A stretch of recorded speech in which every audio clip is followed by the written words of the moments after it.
अस्सलाम वालेकुम। आज हम पढ़ने जा रहे हैं sum of N terms of geometric series. ठीक है ना, ये बेसिकली ज्योमेट्रिक सीरीज़ बन जाती है। पहले हमने पढ़ते रहते मतलब जब आप ज्योमेट्रिक प्रोग्रेशन को प्लस करते हो तो वो सीरीज़ बन जाती है। ठीक है ना, तो अभी हम यहाँ पर पढ़ेंगे कि सम ऑफ एन टर्म्स, मतलब वो आपको कहता है पहली 3 टर्म्स का सम फाइंड कर दो। ठीक है ना, तो उसका क्या फॉर्मूला होता है वो, अगर आपको कहे आपकी जो सीरीज़ है प्रोग्रेशन है वो इन्फिनिटी अगर चलती जा रही है 1 + 2 + 3 टू इन्फिनिटी चलती जा रही है अगर, तो उसका क्या सम होगा। ठीक है ना, तो इस सब का हम डिस्कस करते हैं इस वीडियो में, और एमसीक्यूज़ भी इंशाल्लाह ताला बड़े मज़े मज़े के सॉल्व करेंगे। तो अभी हम पढ़ते हैं कि हमारे पास सम ऑफ एन टर्म्स हमारे पास क्या होता है। सम ऑफ एन टर्म्स होता है 1 - Rn डिवाइड बाई 1 - R। ठीक है ना, अगर वो कहता है लेट्स सपोज हमें 4 टर्म का मुझे सम दे दो, तो ये हमने एन की जगह 4 पुट कर देना है। पहली टर्म हमारे पास होगी R, हमारे पास डिवाइड करके आ जाएगा कॉमन रेशो। तो ये फॉर्मूला तब है जब R हमारे पास लेस देन 1 है। जब ग्रेटर देन 1 आ गया तो हमारे पास फॉर्मूला ये बन जाएगा Rn -1 कर देना, R -1 कर देना।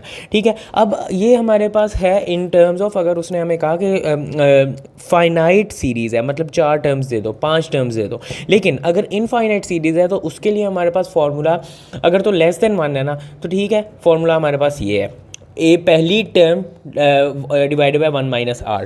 ठीक है ना, क्योंकि अगर आप देख लो एक टर्म है जो चलती जा रही है, उसका एन जो है वो इन्फिनिटी है, लेकिन R छोटा है, क्योंकि R हमारे पास लेस देन, ये मैं थोड़ा थ्योरेटिकल समझा रहा हूँ, नहीं समझना किसी ने तो बेशक ना समझो। एन हमारे पास इन्फिनिटी तक जा रहा है और R छोटा था, तो छोटी वैल्यू की पावर बड़ी होती जा रही है ना, तो वो बहुत छोटी हो जाती है, तो नेग्लिजिबल हो जाती है। तो हमने यहाँ पे इसे निगलेक्ट कर दिया। ठीक है ना, तो हमारे पास ये A1 आ गया और नीचे 1 - R आ गया। ठीक है, खैर अगर किसी ने ये नहीं भी समझना तो फॉर्मूला याद कर लो, बस ये फॉर्मूला होता है अगर कन्वर्जेंट हमारे पास सीरीज़ है। कन्वर्जेंट तब होती है जब R <0 होता है। ये उसके लिए है जब हमारे पास इनफाइनाइटली चल रहा होता है। ठीक है ना, इनफाइनाइटली चल रहा है। लेकिन अगर हमारे पास इनफाइनाइटली चल रहा है और R हमारे पास ग्रेटर देन 1 है, तो वो डाइवर्जेंट सीरीज़ होती है और उसका कोई सम नहीं, हम फाइंड कर ही नहीं सकते, क्योंकि ऑब्वियसली वो बहुत बड़ा, लेट्स सपोज R है हमारे पास, R हमारे पास सेम है लेकिन N हमारे पास बड़ा होता जा रहा है। तो R अगर ग्रेटर देन 1 है ना, तो उसकी पावर अगर बढ़ती जा रही है, इनफाइनाइट जाती जा रही है, तो ये टर्म बहुत बड़ी हो जाएगी।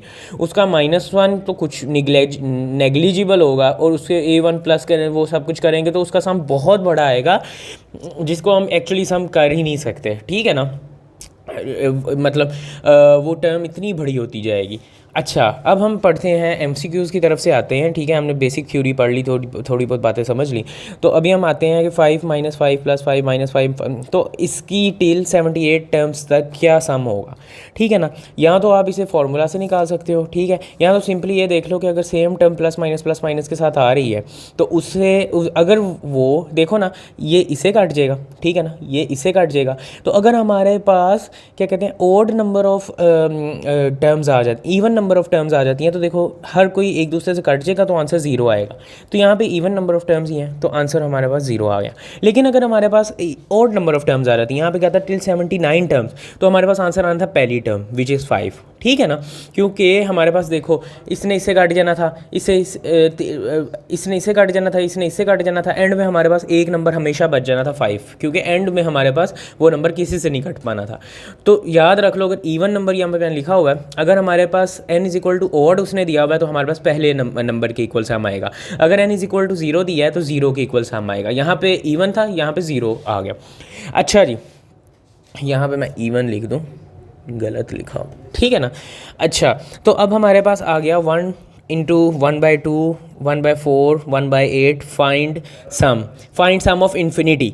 ठीक है ना, इसे आप लोग इस फॉर्मूला से भी करके देखो, फाइंड सम ऑफ इन्फिनिटी, क्योंकि R हमारे पास लेस देन 0 है तो कन्वर्जेंट सीरीज होगी। इस फॉर्मूला से करके देखो, मतलब 1 डिवाइडेड बाय 1 - 1/2। ठीक है ना, इसे आप ऐसे भी कर सकते हो, ऐसे करके देखो।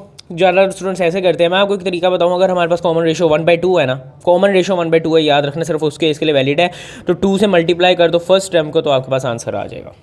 2 से मल्टीप्लाई कर दो फर्स्ट टर्म को, अगर कॉमन रेशो 1/2 है, तो आपके पास आंसर आ जाएगा। ठीक है, द सीरीज इज, ये कौन सी सीरीज़ है, इसका R हमारे पास कितना होगा, 1 डिवाइडेड बाय 1 R = 1 हो जाएगा। तो जब R = 1 होगा, ठीक है ना, ये ग्रेटर देन इक्वल टू 1 है, तो जब R = 1 होगा सीरीज़ हमारे पास डाइवर्जेंट होगी। जब सीरीज़ डाइवर्जेंट होगी तो हम डाइवर्जेंट आंसर लगाएंगे।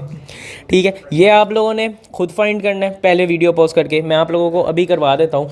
हमारे पास फॉर्मूला है SN = हमारे पास जो कॉमन रेशो आ रही है वो आ रही है A1, कॉमन रेशो जो आ रही है वो ग्रेटर देन 1 है, सो हम यहाँ पे पुट कर देंगे। अच्छा ये देखो ये फाइनाइट सीरीज़ है, ये उसने कहा टिल n/2 टर्म्स करो, उसने ये नहीं कहा कि इनफाइनाइटली चलते जाओ, उसने ये नहीं कहा कि भाई एंड अगर ये ना कहता तो ये हमारे पास सम, अच्छा अगर ये ना कहता तो ये हमारे पास सम वैलिड नहीं था क्योंकि ये डाइवर्जेंट सीरीज़ है, लेकिन उसने यहाँ पे कह दिया कि टिल n/2 टर्म्स, ठीक है ना, कि फाइनाइटली मतलब 5 टर्म्स तक करो, 10 टर्म तक करो, n/2 टर्म तक करो। तो भाई ये हमारे पास फाइनाइट है, तो हम इसमें ये फार्मूला लगा सकते हैं, इसमें ये फार्मूला लगाएंगे तो हमारे पास r जो है वो 2 के इक्वल है, 2 की पावर n-1, a जो है हमारे पास ये है, ठीक है ना, डिवाइडेड बाय हमारे पास 2 - 1 1 आ जाएगा नीचे। तो इसे जब आप लोग सॉल्व करोगे ना आंसर आपके पास ये आ जाएगा।